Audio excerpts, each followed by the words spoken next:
Olá, esta é a segunda aula da série sobre relações com Laravel Eloquent. Se você ainda não assistiu à primeira aula, recomendo que assista, pois é lá onde faço a introdução explicando o propósito dessa série e também é onde ensino sobre o primeiro tipo de relação. Esta aula é sobre o segundo tipo, a relação de um para muitos. Essa é a relação mais comum e mais simples que você vai usar no Laravel. Se você já conhece esse tipo de relação, talvez essa aula não acrescente muito conhecimento, mas se você ainda não conhece, vamos dar continuidade na aplicação que começamos a desenvolver na aula passada. Estou aqui com o meu modelo de bancos de dados aberto e vamos imaginar o seguinte, que a nossa aplicação escolar, ela também vai ter salas de aula. Cada sala de aula poderá ter vários estudantes, e cada estudante poderá estudar em apenas uma sala de aula. E como é que podemos esquematizar isso? Primeiro eu vou criar uma tabela, vai ser a minha tabela das salas de aula, que eu vou chamar de Classrooms, que vai ter o campo ID, do tipo inteiro, e chave primária. E para diferenciar, eu vou adicionar um campo chamado name, tipo varchar, tamanho 255. E também vou modificar a minha tabela students, criando um campo classroom ID do tipo inteiro, que terá apenas a chave primária relacionada ao campo ID da tabela classrooms. Então, o que esse esquema representa? Ele diz o seguinte, que teremos várias salas de aula, cada estudante terá uma sala de aula e cada sala de aula terá vários estudantes. Isso representa o esquema de uma relação de um para muitos. E como fazemos agora isso no Laravel? Bom, eu vou abrir aqui as minhas migrations, primeiro meu students table, e vou adicionar aqui o meu classroom ID.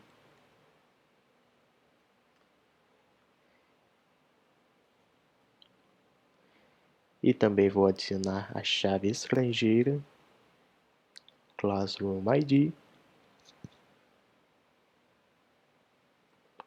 que referencia o campo ID na tabela Classrooms. Caso o registro na tabela das salas de aula seja alterado, esse registro aqui na tabela estudante também será alterado em cascata. Mas caso ele seja excluído, o registro da tabela Classroom seja excluído, não faz muito sentido esse registro, esse estudante também ser excluído. Quebraria a lógica do nosso banco de dados. Então, o certo seria, caso o registro de Classroom seja removido, aqui o estudante terá o Classroom ID definido como nulo. Agora, ele sim faz mais sentido, mas para ele poder ser definido como nulo, eu preciso dizer aqui que o meu campo Classroom ID ele pode receber o tipo nulo, então eu adiciono aqui o nullable. E agora é permitido o campo Classroom ID ser nulo. Agora vou abrir a minha migration de Classroom Tables, que eu já criei antes de começar a primeira aula. Eu já tenho aqui meu campo ID e eu vou remover esse timestamp, já que não vamos precisar, e vou adicionar apenas o meu name. Ok, nossas migrations estão preparadas. Eu vou fechá-las agora e o próximo passo é criar um model das salas de aula que ainda não existem. Então vou digitar aqui PHP Artisan make model. Na pasta models vai ficar um model chamado Classroom. Ok, agora vamos trabalhar com o Classroom. Antes de mais nada, eu vou dizer aqui que o meu e que este meu model ele não terá timestamps.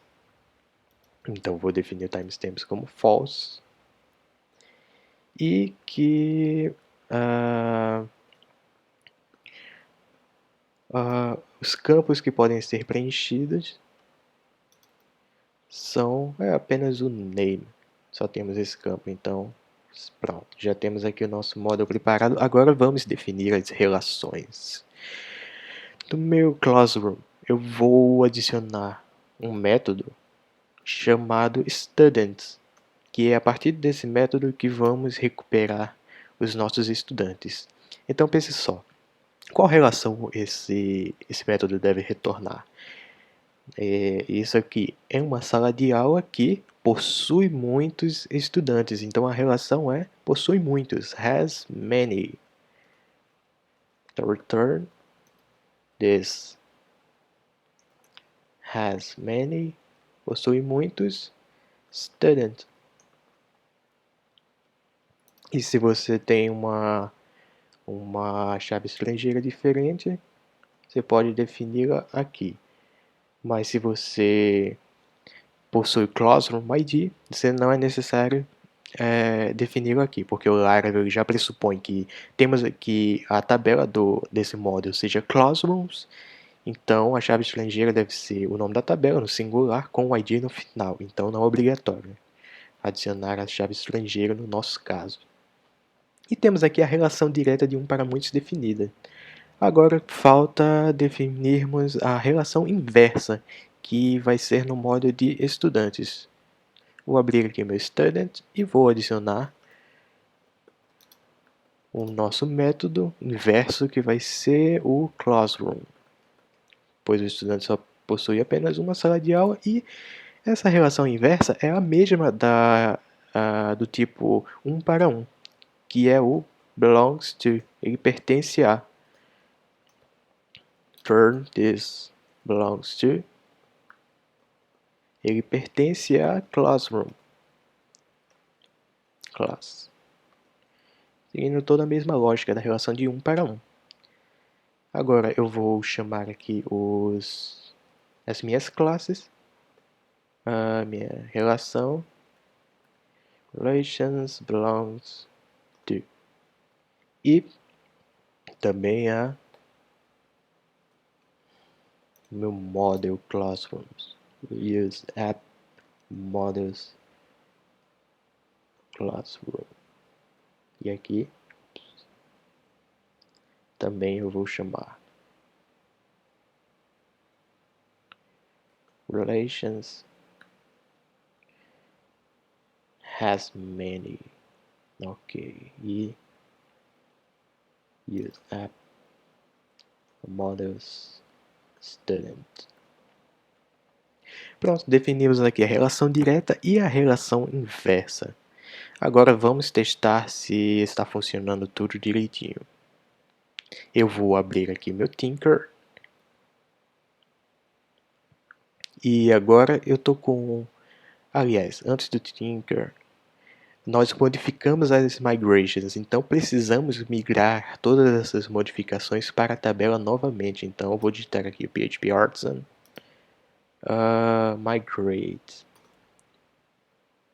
Agora sim podemos entrar no Tinker. Com o banco de dados zerado, eu vou ter que criar meu usuário estudante novamente. Então aqui com a ajuda do Factory, eu vou criar o meu usuário.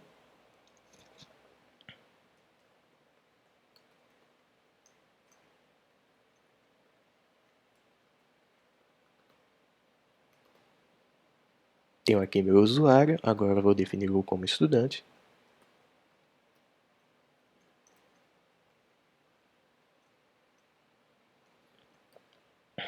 Agora eu vou criar a minha sala de aula.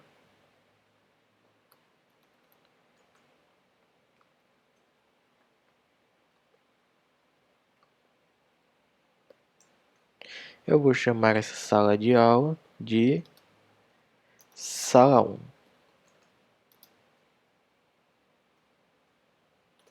Pronto, já tenho criado aqui minha sala de aula. Agora, como eu faço para relacionar a minha sala de aula com o meu estudante? Para a relação direta, quando vamos criar algum module relacionado, temos os seguintes métodos. Eu vou digitar aqui Classroom Students e eu posso usar os mesmos métodos que eu utilizei na relação de 1 para 1, que é o save com a instância, ou eu posso usar o create com a lista. Só que tem um problema. No nosso caso, na nossa aplicação, o nosso estudante ele está relacionado a 2 tabelas. E nesse caso aqui, eu não poderia criar diretamente da minha sala de aula, pois ele criaria um estudante com a Classroom ID, só que criaria sem User ID. Além de não poder, não faria sentido nenhum, pois o meu estudante ele tem uma relação aqui principal com o usuário. Então eu não posso usar essa relação no caso dessa aplicação aqui. Eu não posso usar esses métodos aqui nessa aplicação.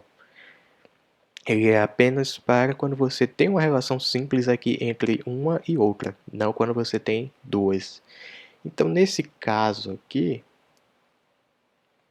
eu vou pegar o meu estudante e pegar a sala de aula, e a partir da relação inversa eu vou associar esses 2 registros. Então eu vou aqui associar o meu Classroom.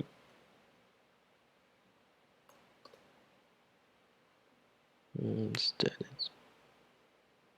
Sim, eu esqueci de criar a variável student. Student é user student.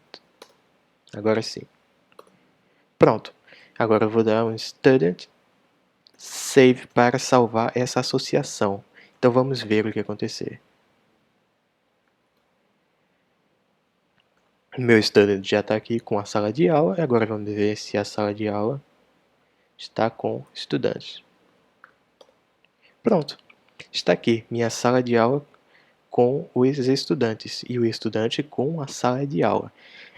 Viu como essa relação é a mais simples de todas e é o que você mais vai usar, assim. Por exemplo, você tem um usuário que possui muitas publicações, muitas postagens.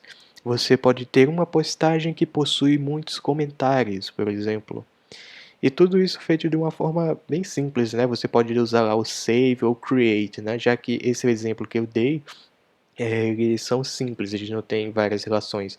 Aqui no nosso caso, eu fiz uma abordagem um pouco diferente, mostrando como funcionaria com um model que possui 2 relações distintas e que isso acaba às vezes dificultando um pouco para algumas pessoas e que na verdade não tem nada muito difícil. Então a relação de 1 para muitos é apenas isso. Ela é a mais simples e a mais comum de todas. Bom, espero que você tenha gostado e na próxima aula falarei sobre a relação de muitos para muitos.